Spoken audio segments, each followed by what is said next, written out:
Nigeria. Let's come back home now, where we're getting ready for the Olympic qualifying tournament for the Rio 2016 basketball event. The Tigress, they went to the Afro-Basket Championship. They didn't win, but hey, they got bronze so as to feature at the OQTs. The draw has been done. Nigeria is in Group C. They will play Belarus and South Korea. Shegun Kwesom loves talking about basketball. He's a huge advocate. He joins us now to talk about the Tigress and their chances at the Olympic qualifying tournament.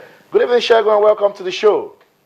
Thank you very much, Austin Okonakpan. Shegun, good to have you around. The Tigress, I remember the last time we were talking at the stadium, you went on and on about the quality in this team for the OQTs. Do you have any worries?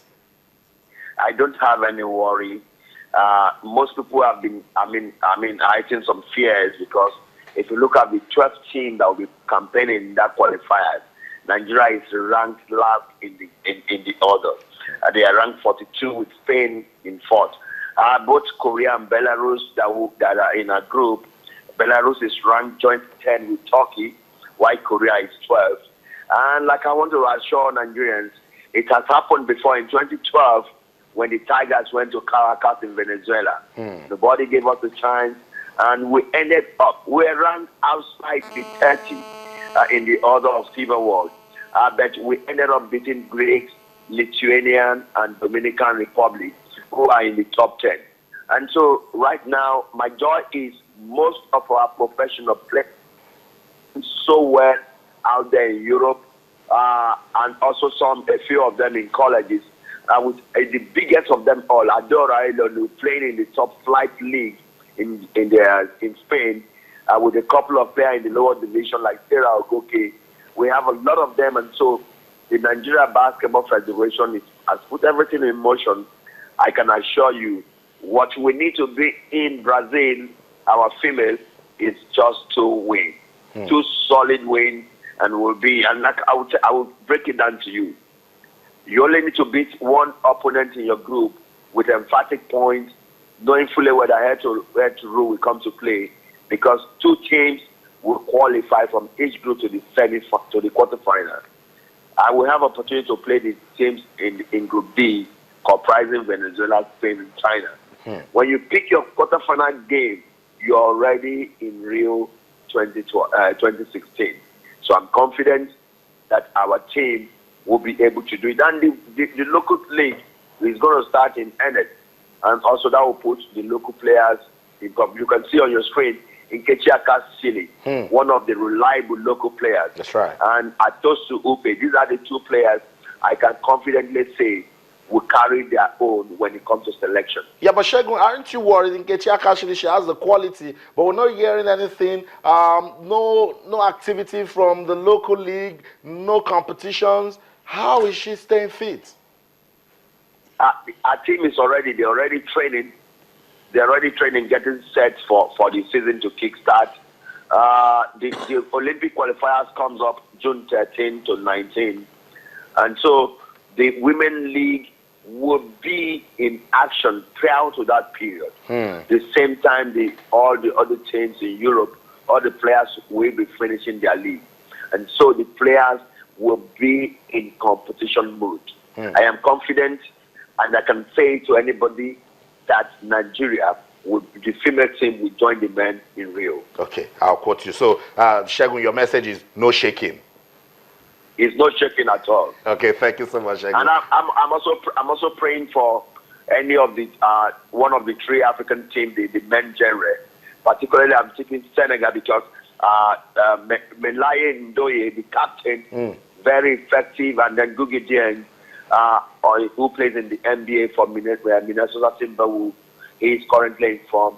I am hoping that either Senegal or Tunisia will also join Nigeria men in Rio, so that we won't be alone. Okay, thank you so much, Shegun, for speaking to us. We'll just stay with that line, no shaking. Thank you. Okay, Yemi, you heard from Shegun, so confident. Yeah. It gives me some hope also, but we need to do more. It's an OQT with a lot of quality, and everyone wants to go to the Olympics.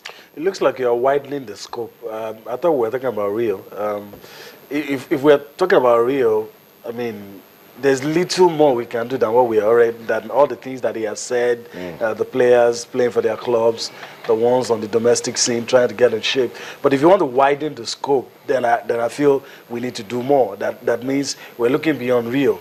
But usually the problem with us is that we want to go to a tournament, and by chance we hope that when we get to the tournament we'll do well, and we get carried away with the celebrations and all that. But there's always life after a big event. As much as I want us to go to the Olympics, participate and get whatever we can, there's life after the Olympics, and we have to start looking at that, see what we can do with our league. I will not sit down here and just say it's all problems. There are a lot of positives. On the domestic scene. I happen to be somebody who has a great love for the game. I believe that enormous potentials in the slamming and dunking game if we just can't get it right. But I mean, I share his optimism. I don't know if we're on the same level. I don't know if we are on the same level with our optimism, but I respect his opinion because I know he knows what he's talking about, and you get that level of optimism and confidence when you have first-hand experience. You see those players, you know them, you relate with them. He's always at the national stadium when all those competitions are going on, so he knows what he's talking about. That's right. So that's it. Basketball giving us reasons to talk sports tonight. The Tigers getting ready for the OQT down. We start on June the 13th till the 19th. We can only wish them all the best. Wish them the best to pick a ticket to the Olympics. Let's talk football now. Football fans in Nigeria, anywhere you go and they're talking, they're asking questions. What happened to that team that we all thought had so much quality to even go on to win this year's African Nations Championship? It didn't happen that way because Nigeria didn't even go through the group phase. The update is that the team has returned home. Olawale, the team came back home today without the coach Sunday Olise. And that has divided opinions because somehow the fact that, if he comes in, fine, if he doesn't. But I feel that after all that has happened, when we got ousted from the tournament, after what the coach has said, it would be nice to have him in flesh and blood, let's discuss. Let's look into your eyes. Let's look into our eyes and let's talk this out before you go to Belgium. But I'm so disappointed that he's not around. It would have been really nice. But you get a feeling that the welcome won't be warm because of what has happened. You get a feeling that the players also will depart for their bases, their clubs, as they land in Lagos or wherever they've landed. Ceremoniously. It's all ceremonious. But I feel that are we setting a trend that if you don't do any tournaments, you don't get welcomed? That's the question. Although now he works in this side of the world, but I wouldn't want to read too much into this. I remember also that he is supposed to continue treatment for his ailment. The virus is picked up in Port Harcourt reportedly. So if he's gone to Belgium, sort that out, fine. But also I feel that we should get to a point, or the NFF also should get to a point where they sit the coach down and say, hey, you're the coach of the Super Eagles of Nigeria. You should be in Nigeria. Because everything rises and falls on leadership. There are a lot of issues. I think the issues are deep. I feel a good captain would not abandon his ship, especially with the way this thing happened. Look, I read a lot of explanation that Sunday Olise gave, different variations, some that I don't even want to say. Things about. But you must talk about the malnutrition. I spent my money at this and that.